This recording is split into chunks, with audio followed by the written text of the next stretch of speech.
Hello and welcome to the video review of Go-Raijin.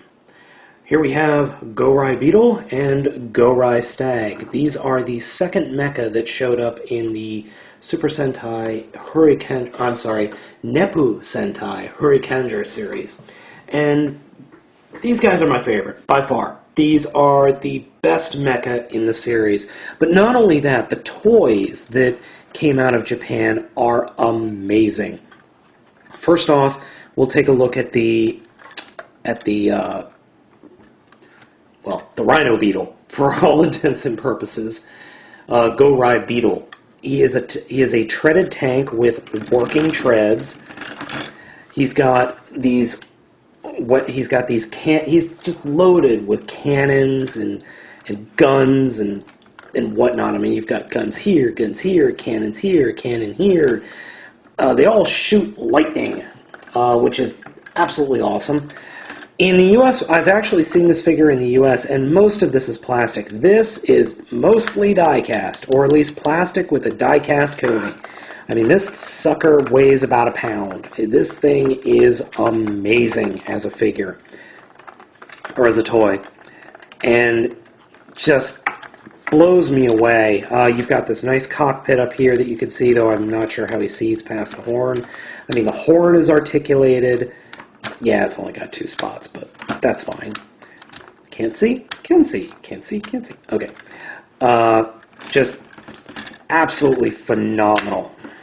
Now, taking a look at the Go-Rai Stag here, once again, is the cockpit. These giant pincers are for, well, pincing. But the thing that really amazes me is not only is this all die-cast, these wheels are rubber along with these treads, and these have independent suspension. I mean, this toy has independent suspension, which is freaking awesome. I love that. Sorry. So, enough of me swooning on and on about these guys. Let's go ahead and get them merged up. Starting with the Stag, which was supposedly the Navy Ranger. I'm going to pull off the horns and then flip out this little thing underneath. We'll use these later. Come back here, flip these up, grab the whole unit, pull it down, and split it out. Obviously, these form the legs. Now we're going to get into a little bit more detail here with Rhinoceros Beetle. First, we'll come up here and rotate these out and collapse them. Come around the back and unpeg the treads completely. And rotate them down. Take this whole front section, detach it, flip it around, peg it into place. Then take the top horn, lift it up, and rotate it forward, and that will form the head. Rotate these guys out to form the crest.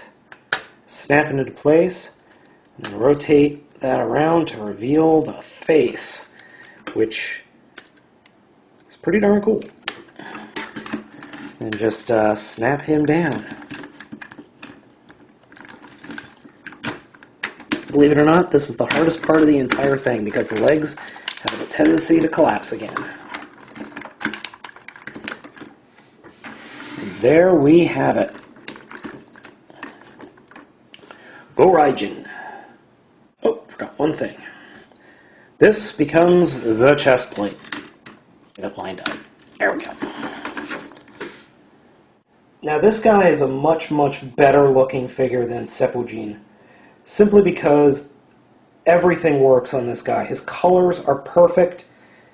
Everything is such that it just works. This figure just works as a whole.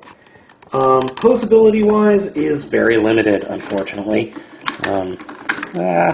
Legs are a little floppy, I'm not going to lie. They are just a tad bit floppy, especially if, because he's so top-heavy, but thankfully there's a nice wide base on the feet that he's not going to flop around too much. Weapons. Well, first off, you have this thing, which he can hold very nicely, I might add.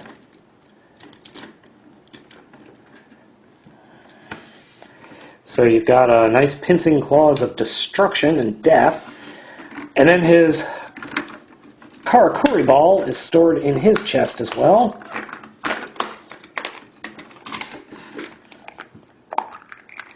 And that forms a plant axe, which, I'm sorry to say, is the lamest weapon ever.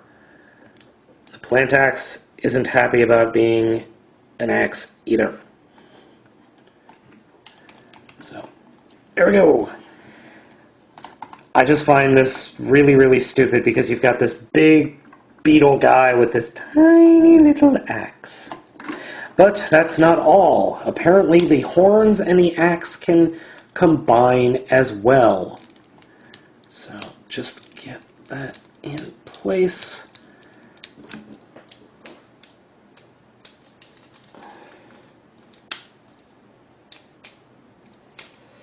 Sorry, getting this lined up and into place is really, really difficult. So there you go. That just looks absolutely ridiculous. It looks more like a lollipop of death than anything else. But that's not the only thing that this guy is capable of. He is also capable of merging.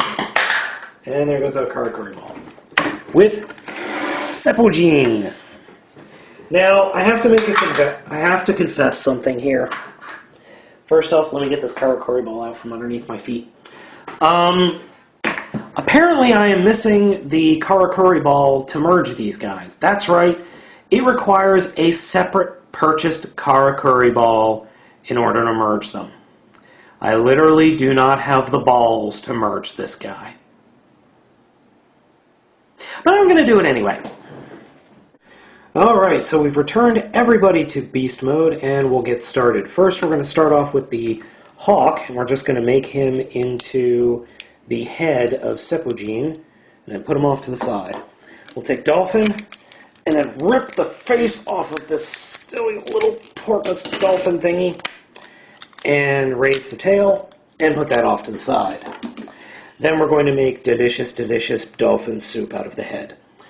Next, we are going to take the lion and rip his face off. And then fold the legs up. Fold those legs up. And just leave it like that, I believe. Sorry. Actually, we have to raise those up. Take this whole section, twist it around, and then collapse the legs back down. Forgot about that. So put that off to the side. We will take the Kabuto and take it and rip it in half. Notice I have already removed the Karakuri ball. Then we'll take this section, the cannon section, take that off, and put it off to the side. Alright, this is where it gets a little weird. So we're going to come under here, take this silver bit, and flip it up like that. And we'll do that for this side as well. And there we go. I'm sorry I had to do that off camera, but the only way I could do it was to get it lined up in such a way and do it off camera. So the next bit we're going to do is start with the upper torso. Alright, so what we're going to do here is take the Kabuto and rip it in half. Oh, a lot of ripping things in half on this one. So, we've ripped it in half. Well, now what? Well, we open that up and actually flip out the connector peg. And then I think we're supposed to collapse it back down. So, I will do that with the next one. Oops, and the horn just decided to take a nosedive. There we go. Next, we'll take these legs and extend them out. And we're going to take the Kabuto gun and flip this little piece down, snap it into place, and then we can put this guy over here. We'll do the same thing with the dolphin. Flip out its connectors and put put it right there. Oops. Then we will take the lion and connect him into the middle. And I didn't get that lined up at all. Which is why I thought you're supposed to have this all the way up. Because if you don't, you can't get it into place. Yeah, I thought so.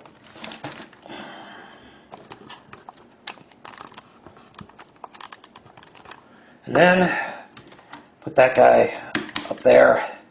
Now he is supposed to have a helmet from the one Karakuri ball go up on top, and then the other part of the Karakuri balls, the two of them, form the hands.